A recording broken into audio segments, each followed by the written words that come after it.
Welcome back to صبح کی سوچ. ہم بات کریں گے ملک کی سیاست کے حوالے سے. ملک کی سیاست میں بہت زیادہ ہلچل مچی ہوئی ہے. کل ہم نے پارلیمنٹ میں دیکھا کہ آرمی چیف کی ایکسٹینشن کے حوالے سے اگر بات کی جائے, پہلے وہ 3 سال کے لیے اس کی مدت کی گئی, پھر ان کی مدت ملازمت اب 5 سال کی کر دی گئی ہے. ایکسٹینشن اگر وہ ایک دفعہ اور لیتے ہیں تو یہ آرمی چیف جو موجودہ جو نومبر 2025 میں ریٹائر ہونا تھا, اب یہ 2027 میں ریٹائر ہوں گے. اگر 5 سال کے لیے ایک دفعہ پھر لگ گئے, 2032 کے لیے یہ پھر اس وقت تک یہ اہل ہو جائیں گے. پھر دوسرے سروسز چیف کو بھی اس کی تمام تر جو ان کی مدت ملازمت ہے اس میں بھی اضافہ کیا گیا, لیکن آرمی چیف کا ایک عہدہ ایسا ہے جس کے حوالے سے بات کی جاتی ہے. دوسری طرف اگر دیکھا جائے تو ججز کی تعداد کو بڑھا کر اب 34 کر دیا گیا ہے. ایک چیف جسٹس کو ملا کر 33 اور ججز ہوں گے. پھر انسداد دہشت گردی ایکٹ میں ترمیم کے حوالے سے باتیں ہو رہی ہیں, جس کے تحت کوئی بھی جو قانون نافذ کرنے والا ادارہ ہے وہ کسی کو بھی 3 مہینے کے لیے جیل میں ڈال سکتا ہے بغیر کسی الزام کے. اور اگر کوئی شبہ ہوتا ہے ان کو تو مزید 3 مہینے ہوں گے. یہ بھی کہا, جس کی مولانا فضل الرحمان صاحب بھی کہہ رہے ہیں کہ بھئی اب جو ہے ہم اس کی مخالفت کرتے ہیں, ہم عدالت جانے کا کہا ہے سپریم کورٹ. اسی تمام تر معاملات پر ہم بات کر لیتے ہیں. ہمارے ساتھ موجود ہے جی دانیال عزیز صاحب, سینئر سیاستدان ہیں. بہت شکریہ, ویلکم ٹو صبح کی سوچ. دانیال صاحب, سب سے پہلے تو مجھے یہ بتائیں کہ اگر ہم بات کریں جو آرمی چیف کی ایکسٹینشن کے حوالے سے, تو کیوں ضرورت پڑی؟ جی, اس میں میرے خیال سے ہم بار بار یہ دیکھ رہے ہیں, ایون جو 26ویں آئینی ترمیم تھی اور مختلف قوانین میں, جیسے الیکشن کمیشن لاء میں امینڈمنٹ ہوئی آرڈیننس کے ذریعے آنن فانن, جیسے یہ پریکٹس اینڈ پروسیجر ایکٹ میں آنن فانن آرڈیننس کے ذریعے ترمیم ہوئی ساری. تو یہ ساری ایک نظر جو آتا ہے وہ ایک سٹرگل ہے جس میں جو استحکام بیسکلی فیبرری 8 کے الیکشن کی وجہ سے حاصل نہیں ہو پا رہا ہے, تو اس کے متبادل جو ہے نا یہ ایک اقدام نظر آ رہے ہیں کہ کسی طرح وہ جو موجودہ صورتحال ہے اس کو کسی طرح کی پناہ مل جائے اور معاملات جو ہے نا لوگوں کے ذہنوں میں آ جائیں کہ اب آگے کی سوچیں, ان چیزوں کو چھوڑیں. اچھا, اب جو خواجہ آصف ہے نا, انہوں نے خود یہ بات کی, انہوں نے کہا کہ ایسا کرنے سے ایک تسلسل پیدا ہوگا. تسلسل آپ کو لگتا ہے کہ جی, میرے خیال میں جو احسن اقبال اور خواجہ آصف صاحب کی جو سٹیٹمنٹس ہیں ماضی کی, یہ گرمیوں کی آپ دیکھ لیں, اس میں خواجہ آصف صاحب کے ساتھ یہ سٹیٹمنٹ منسلک کی تھی کہ we are heading to a constitutional crisis, اور احسن اقبال صاحب نے ندیم اقبال کے پروگرام میں یہ کہہ دیا کہ ہم تو فائنینشیل ایمرجنسی میں ہیں. تو انہوں نے کہا پھر لگا دیں. انہوں نے کہا نہیں, پھر بات پی گئے.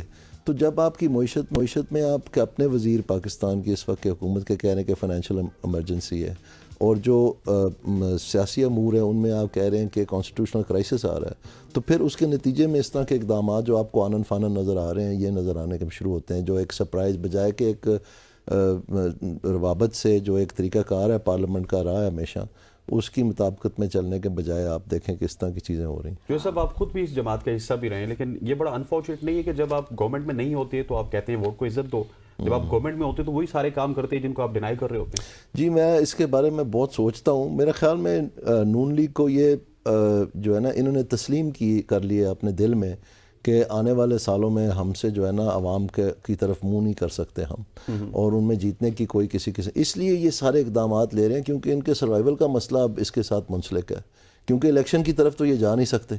تو وہ جو سارا نعرہ ہے صرف وہ نہیں کہ وہ ایویکویٹ ہو گیا یا اس کو مطلب رد کر دیا ہے, بلکہ اس کے برعکس جو آپ یہ سارے اقدامات دیکھ رہے ہیں کہ جس طرح کے ہو رہے ہیں, یہ وہ نشانیاں ہیں جبکہ ان کو پتہ ہے کہ عوام کے ساتھ جانے کا تو ہم قابل ہی نہیں رہے. بالکل. اچھا, تو دانیال صاحب یہ بھی بتائیں کہ ابھی جو ججز کی تعداد بڑھا دی گئی ہے, جیسے انٹرو میں حسنین نے بتایا, ججز کی تعداد بڑھانا آپ کو لگتا ہے کہ یہ ٹھیک عمل ہے جو حکومت نے اقدامات اٹھائے؟ جی, یہ بہت اس پہ پہلے لہدے ہوتی رہی ہے, جب یہ آئینی ترمیم آ رہی تھی اس سے پہلے بھی.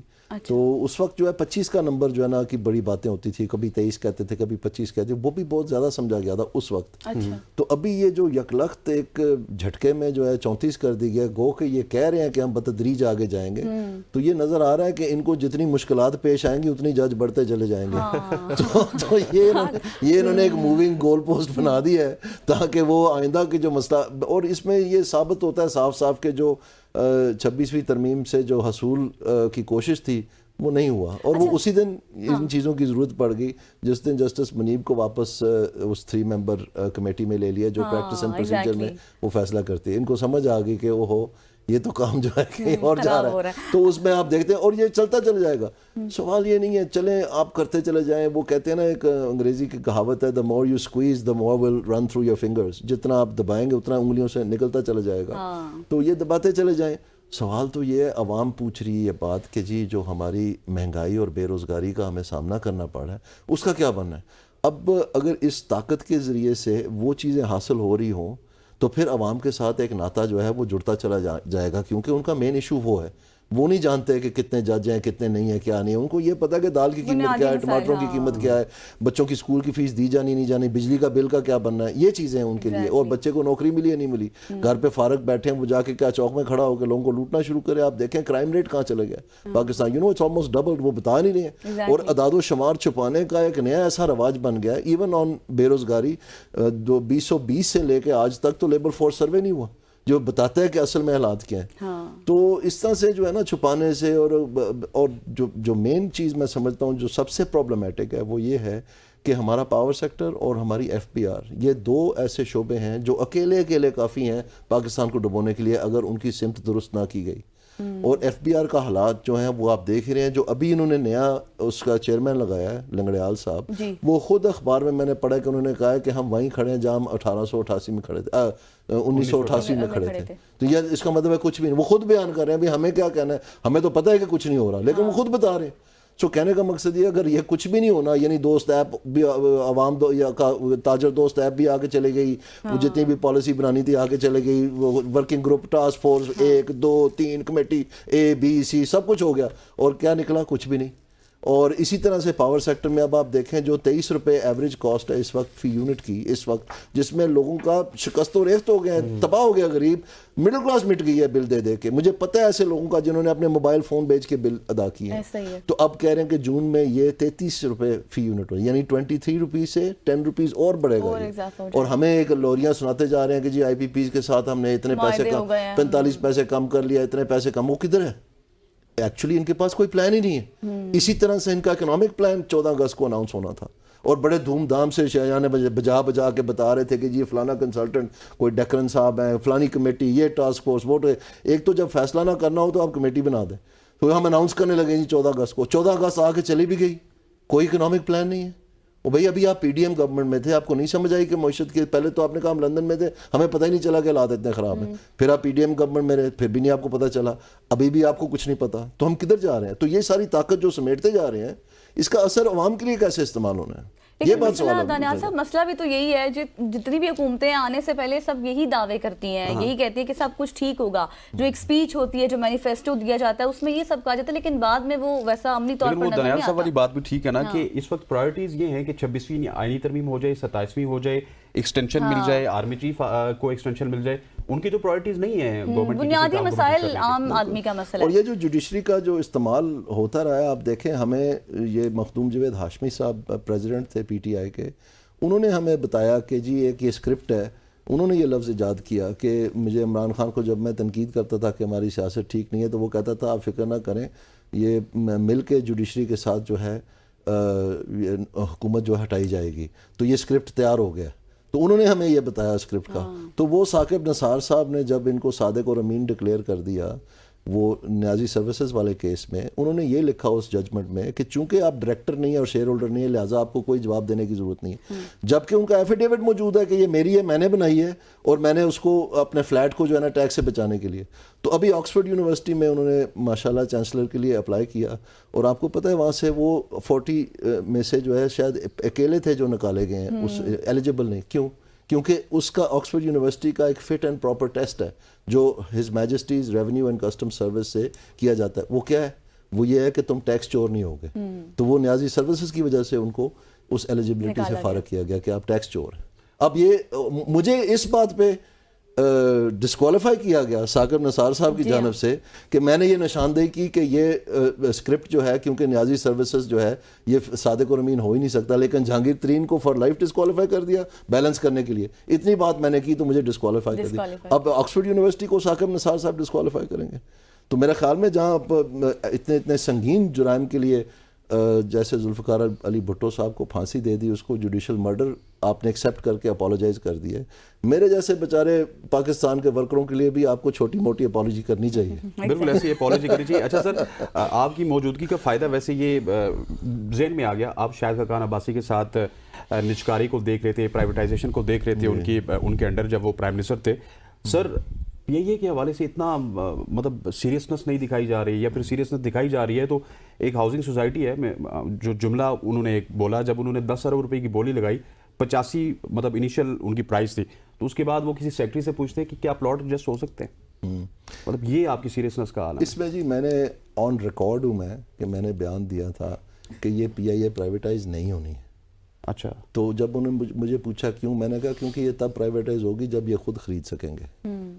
اور آپ حیران ہوں گے وہ بات کہ نواز شریف صاحب نے بیان دے دیا کہ PIA ہم خریدنا چاہتے ہیں، یعنی پنجاب گورنمنٹ کے ذریعے سے، لیکن بات وہی تھی جو میں نے پرائیویٹ شیئر ہولڈر. اور آپ دیکھیں ہمیشہ پرائیویٹائزیشن کمیشن جو ہے یہ منسلک رہا ہے منسٹری آف فائنانس کے ساتھ، کیونکہ یہ ایک ان کا آپس میں ایک ربط ہے.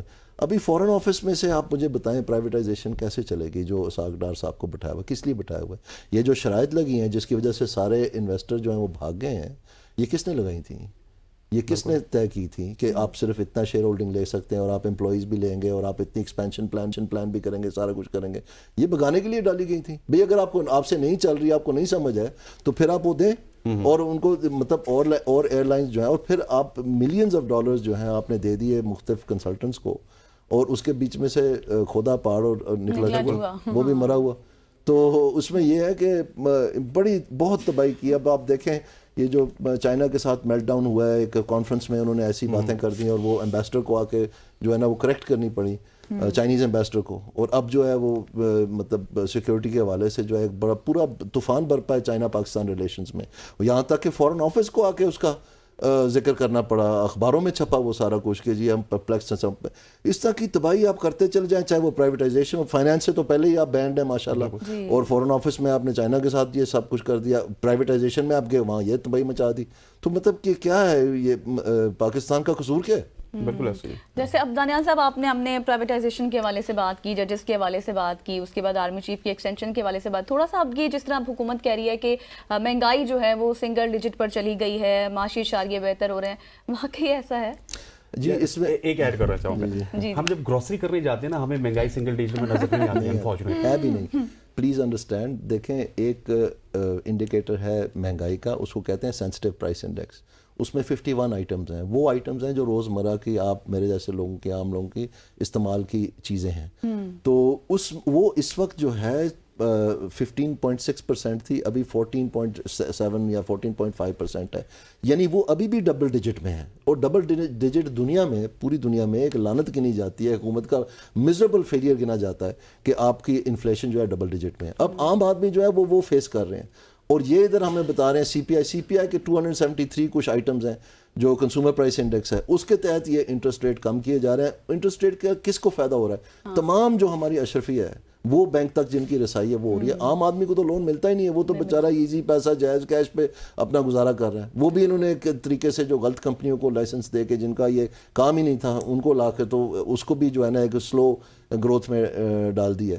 تو اس میں کہنے کا مقصد یہ ہے کہ یہ مہنگائی جو ہے اس کا نیا ریل آ رہا ہے. میں نہیں کہہ رہا، فچ کہہ رہا ہے، بلومبرگ کہہ رہا ہے، موڈیز کہہ رہا ہے، IMF کہہ رہا ہے، ورلڈ بینک کہہ رہا ہے، ایشین ڈیولپمنٹ بینک کہہ رہا ہے. اسٹیٹ بینک آف پاکستان ابھی تک اپنا ریوائز نہیں کیا. انہوں نے کہا ہے کہ 11.5 to 13.5% جو کنزیومر پرائس انڈیکس ہے، تو سینسٹیو پرائس انڈیکس تو اس سے زیادہ ہوگی، کیونکہ ابھی آپ نے PDL کی شرح جو ہے وہ نہیں بڑھائی، جو یہ پٹرولیم مصنوعات پر ہے، وہ آپ نے IMF کے ساتھ مادہ کیا ہوا ہے. آپ نے گیس کی قیمت نہیں بڑھائی، سردیاں آ گئی ہیں، وہ بھی آپ نے بڑھانی ہے. بجلی کی قیمت کا میں نے آپ کو بتا دیا، وہ انہوں نے اعلان کر دیا کہ ہم 23 روپیز سے 33.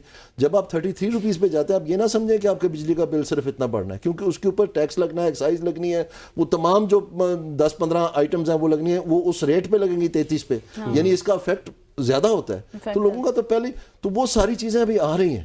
اور جو آپ کے پاس ابھی زر مبادلہ ہے جو آپ اڑانے جا رہے ہیں یہ امپورٹس کے ذریعے، کیونکہ آپ نے انٹرسٹ ریٹ جب آپ کم کرتے ہیں تو پھر لوگ جو ہے زیادہ خریداری کرتے ہیں امپورٹڈ چیزوں کی، کیونکہ بینکس جو ہیں وہ فائنینس ہی وہ چیزیں کرتی ہیں، کیونکہ جو امپورٹڈ چیزوں کے مالکان ہیں وہی بینکس کے مالکان ہیں، تو انہوں نے اپنا مال بیچنا ہے، تو اس میں امپورٹس یکلخت بڑھتی ہیں. تو آپ کا تو پہلے ہی رول اوور اکانومی ہے، یعنی آپ کے پاس جتنا زر مبادلہ اس وقت یا وہ قرض کا ہے یا وہ رول اوور کا ہے، تو آپ کے پاس اپنا کیا ہے جو آپ اڑانے جا رہے ہیں. سرکولر لیٹ ہے. جب تک آپ پروڈکشن فنکشن چینج نہیں کریں، انسان میں پروڈکٹیوٹی میں انویسٹ نہیں کریں گے، اگر آپ کنزمپشن میں انویسٹ کرتے جائیں گے، تو پہلے ہی ہم 4-5 مرتبہ جو IMF کے پاس اسی لیے جا چکے ہیں کہ یہ بوم اینڈ بس سائیکل ہوتا رہا ہے. اس کے لیے اقدامات کدھر ہیں؟ وہ تو ہے ہی نہیں، اسی لیے تو پلان نہیں اناؤنس کیا.